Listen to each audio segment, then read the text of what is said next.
case we have never met, I'm Michael Price, and I want to help you succeed in growing your business.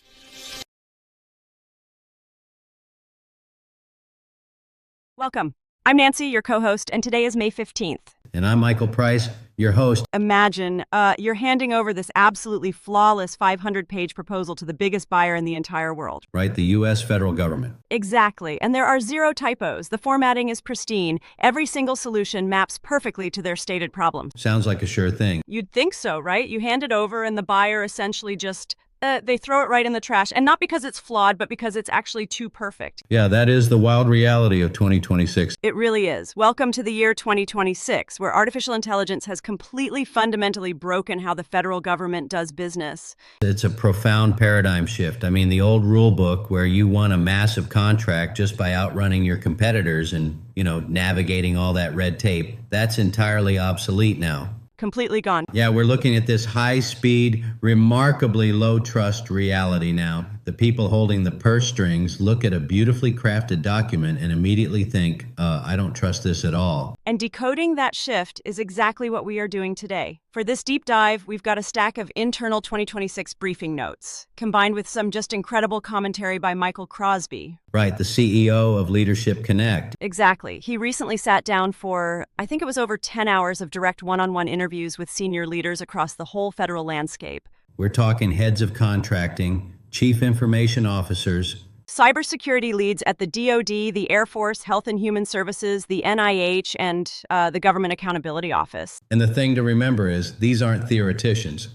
These are the folks actively making the buying decisions on the ground today. They're managing billions in taxpayer money. Yeah, and what they are describing in these interviews is an environment that has been totally re-engineered by these new immense pressures. It really has. So the mission for our deep dive today is to basically extract the new survival playbook from those interviews, because whether you are, actively trying to sell a complex solution to the Pentagon, or maybe you're just trying to navigate your own corporate bureaucracy, or even if you're just fascinated by how massive systems adapt under pressure. Exactly. There is an absolute masterclass in proving value hidden right in these notes. So, okay, let's unpack this, because we really have to start with the root cause. Yeah, you have to look at the foundation first. Everything changing in 2026 stems from this one massive crisis happening quietly behind the scenes. The human resource crisis. It is it's the invisible engine driving every single behavioral change we're seeing across these agencies right now. Because the desks are literally empty. Exactly, and that fundamentally alters how an agency operates. The notes highlight this really severe systemic shortage of TORs, that's contracting officer representatives, and on top of that, there's this massive wave of retirements among the contracting officers themselves. Right, the senior folks are just leaving. Yeah, so you have this situation where the government desperately wants to modernize, but there is quite literally nobody left to process the information. It's a complete bottleneck. Can we just ground that for a second? Like, what does a core actually do, and why does missing them bring the whole machine to a grinding halt? Well, a contracting officer representative is essentially the bridge between the government's need and the vendor's delivery. Okay. When an agency buys a new capability, the COR is the person on the inside who writes up the technical requirements. They monitor the vendor's performance. They approve the invoices. They make sure the government is actually getting what it paid for. Exactly. They are the human oversight. So when you have a massive shortage of these individuals and the senior contracting officers are retiring and taking, decades of institutional knowledge out the door. Right, the brain drain. Yeah, the capacity to oversee new projects effectively just drops to zero. So it's like trying to open a brand new checkout lane at a mega store on Black Friday, but you have absolutely no cashiers available to staff it. That's a great way to put it. Right? It becomes infinitely easier to just, pile more items onto the conveyor belt of the one single lane that's already open and running. The checkout lane analogy is good, but if we look at the reality of 2026, it's actually even more extreme than that. Oh, really? Yeah, it's like keeping that one lane open, but demanding the vendor physically scan and bag all the items themselves without any supervision, and still guarantee the inventory is perfectly accounted for. Oh, wow, yeah, that is a huge burden. What's fascinating here is how that staff shortage completely rewrites the incentive structure for an agency. How so? Well, in the past, if an agency needed a new capability, they just launched a net new acquisition. But today, a new acquisition means drafting new requirements, managing a massive competition, setting up new oversight mechanisms. Because of the workforce constraints, agencies are terrified of these oversight-heavy contracts. They just don't have the bandwidth for it. Exactly. The interviews show this palpable dread of starting from scratch. Instead, agency leaders vastly prefer expanding existing contracts. Yes, they'll look at a vendor they already have on the books and ask, can we just tack this new requirement onto your current scope of work? Because it bypasses that entire administrative mountain. Exactly. And if we connect this to the bigger picture, it fundamentally changes what constitutes a winning solution today. It's no longer just about having the flashiest tech. No, not at all. It's no longer about having the most technologically advanced product in a vacuum. If your cutting-edge product requires a dedicated team of government workers to manage it, integrate it, oversee it, you're going to lose. You're going to lose. Contractors who offer solutions that actively simplify lifecycle management solutions that require the absolute minimum amount of management bandwidth, they now possess a massive structural advantage. Which perfectly explains the death of the long-term vision in these agencies. Oh, absolutely. Because they have zero bandwidth, these agency leaders have completely lost patience for sweeping like 10-year modernization plans. They can't even think that far ahead. No, the benchmark for showing a return on investment has violently shrunk. The notes state, we are now looking at a 70 to 90-day window to show measurable progress. It is a total compression of the timeline. An ROI extending beyond 180 days is now almost impossible for an agency leader to defend internally. Wait, really? Just 180 days? Yeah, they simply cannot go to their superiors or to Congress and say, trust me, in 3 years, this multi-million-dollar investment is going to revolutionize how we work. Because they might not even be in that job in 3 years. Exactly. Leadership turnover is high, budgets are tight, and immediate operational needs are overwhelming. They need a win this quarter, period. Right, hold on. I need to push back and interrupt here for a second, because for the last 10 years, digital transformation meant buying a massive new software platform to fix all your problems. That was the dream, yeah. Software was the golden child, but these interviews say agencies are actively avoiding net new software due to this fear of platform sprawl. Why is software suddenly the bad guy in 2026? Because the understanding of what software actually costs has matured. Net new software is no longer viewed simply as a tool. It is viewed as a heavy life cycle commitment. Okay, meaning what exactly? When an agency buys a new software platform, they aren't just paying for the code. They have to assign a government employee to ensure it complies with strict FedRAMP security standards. They need someone else to monitor its API connections so it talks to their legacy systems. They have to manage user access and permissions. Oh, and the sustainment costs. Yes, the daily grind of patching, updating, and troubleshooting the software to keep it alive and secure. So when you have zero staff, that new software isn't a helpful tool. It's a massive unpayable tax on your human resources. Precisely. Platform sprawl, having dozens of disconnected software platforms, is now categorized as a severe long-term operational risk. The administrative burden of keeping all those plates spinning is just crushing them. Right?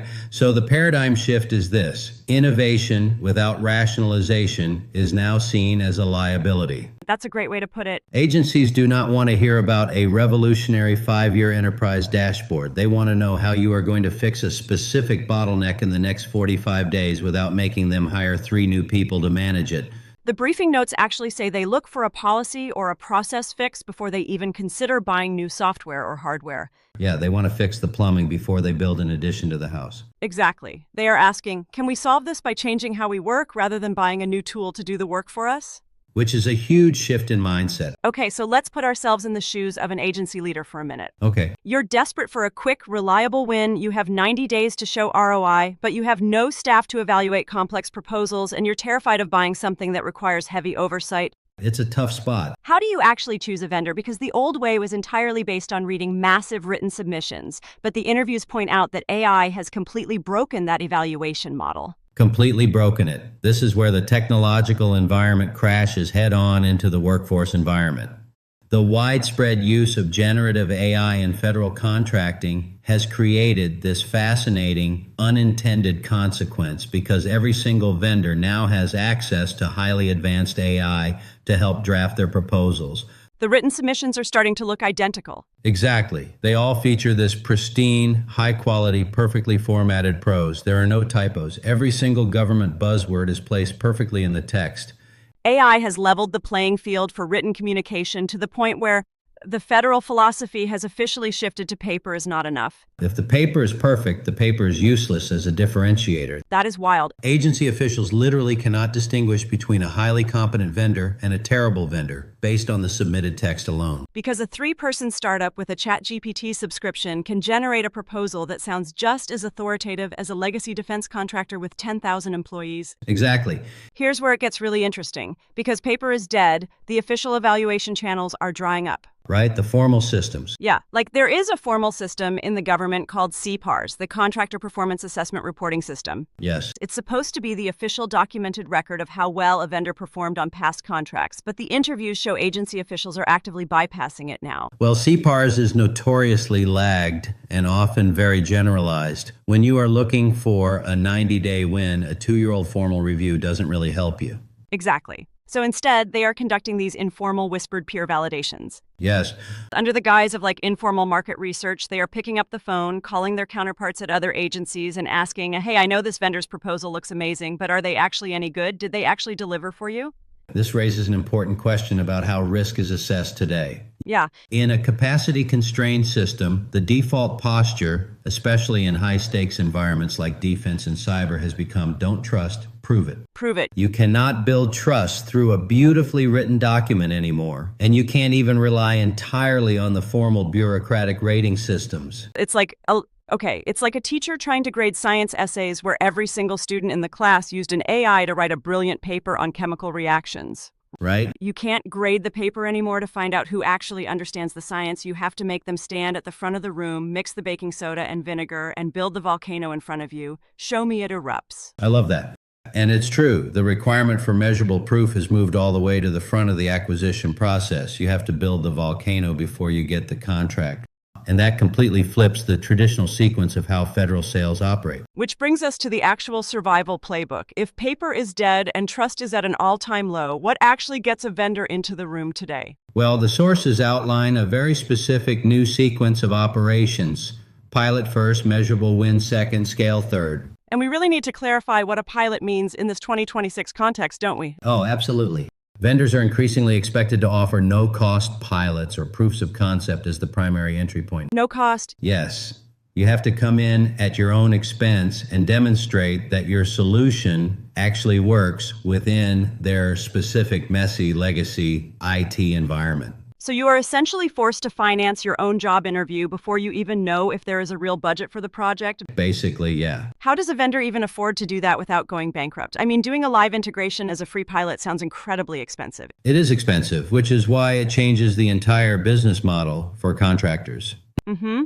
Vendors are having to shift their customer acquisition costs, their marketing and sales budgets away from massive proposal writing teams and glossy brochures. Because those don't work anymore. Right. And instead, they funnel that money directly into engineering and operations to support these free pilots. They can't afford to pitch 100 agencies anymore. They have to identify 3 highly qualified leads and invest heavily, improving their worth on the ground. That makes total sense. You shrink the top of the funnel to fund the proof of concept. Exactly. And a successful pilot creates what the notes call an internal champion. It gives that stressed out agency leader the actual hard empirical data they need to go justify the budget for a larger rollout. They can go to their boss and say, we know this works because it's already running on our servers. Right. But getting permission to even run that free pilot requires understanding what actually gets an agency's attention today. And this is where policy comes into play as a tactical tool. The interviews reveal that executive orders or EOs are no longer viewed as just background noise or political theater. Not at all. In 2026, they are operational signals. The policy hack. The insights here emphasize that tying your solution directly to a specific executive order makes it significantly easier to sell in the building. You have to know if the specific agency you're talking to is the designated lead on a White House directive. I mean, you even have smart vendors tracking the LinkedIn posts of agency leaders in real time just to match their pitch to whatever headache that leader is publicly focused on that exact week. Because aligning with an active policy mandate compresses the procurement timeline. How so? Think about it from the agency leader's perspective. They have immense pressure from the administration to execute on an executive order, but they don't have the staff to figure out how to do it. Right, they're under the gun. If you show up and say, we have a solution that fulfills Section 3 of this executive order, and we can prove it works in your environment, In 60 days, the doors will fly open for you. Because you are solving their compliance problem and their operational problem simultaneously. But speaking of opening doors, I have to ask about the classic Washington, D.C. move. For decades, the ultimate shortcut was the ex-Govey playbook. Ah, yes. If you wanted to win a big government contract, you just hired a former senior government official, paid them a premium, and had them call their old buddies to get you a meeting. But Crosby's interviews explicitly state that playbook is completely outdated now. It is. So if the old shortcuts of hiring insiders don't work anymore and reading the proposal isn't enough, how does a vendor actually prove they aren't a risk? Well, the ex-Govey playbook has broken down because the turnover in these agencies has been so severe that the legacy networks simply do not exist anymore. Oh, because everyone left. Exactly. Ruh. The burnout we discussed earlier means the people your former official used to know have all retired or moved to the private sector. Furthermore, the technological architecture and the internal processes have changed entirely in just the last 9 to 12 months. Hiring someone from the last administration doesn't help you if they don't intimately understand the constraints the agency is facing today. They might know the building, but they don't know the plumbing anymore. Exactly. Now, access to political appointees or senior leaders can still act as a hack to get an initial introductory meeting. But as the interviews point out, access opens doors, execution keeps them open. To actually prove you aren't a risk, it requires consistent bottom-up engagement. Not just top-down. Right? It takes an average of 4 to 6 live meetings with the actual technical subject matter experts, the people who will be using the tool day to day. And the notes mentioned that having a stable account team is crucial now too. Oh, very much so. Because high turnover on the vendor side terrifies agencies. If they're relying on you to reduce their management burden, they do not want to have to train a new account rep every 6 months. It all comes back to risk reduction. Yeah. It requires an absolutely relentless focus on that 90-day measurable win. Transformation is no longer granted based on a grand vision or a famous person sitting on your board of directors. It is earned strictly through early, undeniable proof. So, what does this all mean? If we pull back from the Pentagon and the GAO for a second, the lessons hidden in these 2026 briefing notes are universally applicable to how we prove our worth today. Absolutely. Even if you aren't trying to sell cloud architecture to the Air Force, this shift is a masterclass in navigating modern work. We are living in a world where AI makes everyone sound like a genius on paper. We all have the exact same vocabulary now. We do. But the winners, whether they are billion-dollar defense contractors or just you trying to get a new project approved by your boss, are the ones who stop relying on the pitch and start demonstrating real-world impact. You have to build a volcano. Yes, you have to reduce the friction for the person making the decision, and you have to do it in 90 days or less. It really is a fascinating evolution of trust. And, it leaves me thinking about the broader implications of this AI uniformity. Well, if the largest, most heavily bureaucratic buyer on the planet has realized that perfectly written proposals are essentially meaningless now, and if their success relies entirely on live prototypes, free pilots, and whispered peer reviews, it begs the question about the rest of the professional world. Oh, wow. Are we moving toward a future where the traditional written resume, the cover letter, and the glossy marketing brochure become entirely obsolete? If AI writes everything perfectly, maybe the only thing left that matters is what you can build in the room. That is a brilliant thought to leave on. The map is gone, the paper doesn't matter, and the only way out of the labyrinth is to build the volcano right there in the room. Thank you so much for joining us on this deep dive. We will catch you next time. A special thank you to MarketUS.com for furnishing us this information. You can reach them at MarketUS.com or call them at 954-636-3232. Before we go, this deep dive was created by the MarketUS.com team. Let us know your thoughts in the comments below. It's right below the subscribe link.